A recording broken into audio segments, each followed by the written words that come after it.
שיר המעלות ממעמקים קראתיך אדוני, אדוני שמעה בקולי תהיינה אוזניך. La Gemara nous raconte, une fois, Rabbi Shua ben Levi, il rencontre Eliyahu Navi. Il lui dit, où est Mashiach? Quand est-ce qu'il va venir? Il lui dit, eh ben, va lui demander. Il dit, mais je sais pas où il se trouve. Il dit, eh ben, il se trouve à Rome. À Rome, il y a un endroit où il y a des gens qui ont la lèpre, et tu vas rencontrer là-bas quelqu'un, mal habillé le pauvre, avec des chaînes sur lui, et c'est lui Mashiach. Va chez lui, demande-lui. Alors il lui dit, mais pourquoi il est comme ça? Pourquoi il est avec les lépreux? Pourquoi il est la lèpre? Il dit, à cause des fautes des Juifs. Tant que les Juifs y fautent, il est isolé comme un lépreux, qu'il est isolé. Tant et lorsque Amisraël vont faire Teshuvah, il va guérir, il va venir libérer, annoncer sa venue et couronner Hachem. Il va faire connaître Hachem au monde entier. Comme nous avons dit dans le cours précédent, que la venue de Mashiach, c'est pour faire connaître Akadosh Baruch Hu et que le monde va devenir comme la création du monde sans faute. Alors il est parti chez lui. Il est parti à Rome, à Rabbi Shua ben Levi. Je sais pas comment il est parti, à pied, à l'époque il n'y avait pas de TGV, il n'y avait pas d'avion, il n'y avait rien du tout. Il arrive il va à l'endroit où il y a des lépreux, il cherche, il voit de loin un barbu, enchaîné, lépreux, il approche. Et le monsieur, lorsque le monsieur l'a vu, il vient lui aussi à l'encontre de Rabbi Shua ben Levi. Et Rabbi Shua ben Levi lui dit, et Mataïka Timor, quand monsieur va venir? Il lui a dit, Hayom, aujourd'hui.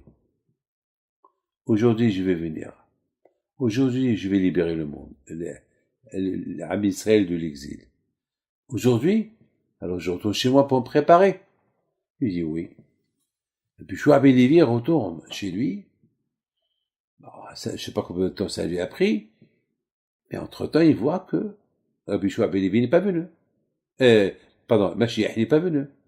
Une semaine, 2 semaines, 3 semaines, 4 semaines. Il rencontre Eliyahu Navi. Alors Eliyahu Navi lui a dit, dis-moi Rabbi, t'as vu Mashiach? Il a dit, oui, je l'ai vu, mais c'est un menteur. Il dit, quoi? Mais c'est un menteur, il m'a menti. Comment c'est un menteur? Ben oui, parce que je lui ai demandé quand est-ce que tu vas venir. Il me dit aujourd'hui, et ça fait déjà 1 mois, 2 mois, il n'est pas venu. Il a dit non, il t'a pas menti. Tu l'as pas compris. Il t'a dit, Hayom imbekolo tishma'u. Hayom imbekolo tishma'u. C'est la prière qu'on fait la veille de Shabbat. C'est-à-dire, Hayom, que Mashiach, il peut venir n'importe quel jour si on écoute la voix d'Hachem. Donc ça veut dire, tout dépend de nous. C'est-à-dire que nous, parce qu'il faut savoir une chose. Pour que Hachem, il se dévoile, il y a un prix.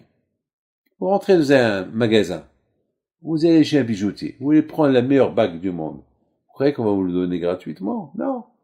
Il faut préparer l'argent. Vous voulez la libération, vous voulez voir le monde comme qu'il était avant la création vous voulez voir un monde comme le monde que Hachem il a créé le premier jour avant qu'Adam Arishon il a fauté.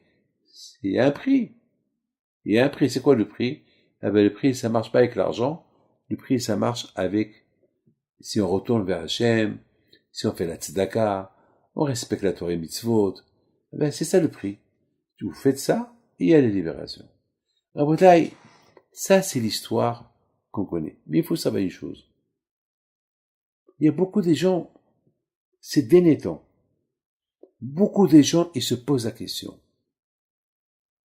Est-ce vraiment, parce qu'aujourd'hui, on vit tellement dans le matériel, Je crois que c'est très dur. Alors avant, ben maintenant, je vous le dis, hein, il y a, je sais pas, vers l'époque on a passé plusieurs crises internationales, des guerres et tout ça. Et chaque fois on croit, ça y est, Mashiach va venir. À l'époque de la guerre du Golfe, et beaucoup de fois on a cru, ça y est, c'est Mashiach. Et on parlait beaucoup de ça. Pratiquement maintenant, ça a beaucoup diminué. Je sais pas, on dirait que une fois j'ai donné un cours de Torah et j'ai parlé sur Mashiach, j'ai pas vu les gens excités, j'ai pas vu les gens enthousiasmes. Alors qu'une fois j'avais fait un grand cours de Torah à la Victoire à Paris, il y avait moins de 2000 personnes. J'ai parlé sur Mashiach. Eh ben, je vous dis quelque chose. Est-ce que j'aurai les 2000 personnes aujourd'hui, si je veux parler sur Mashiach?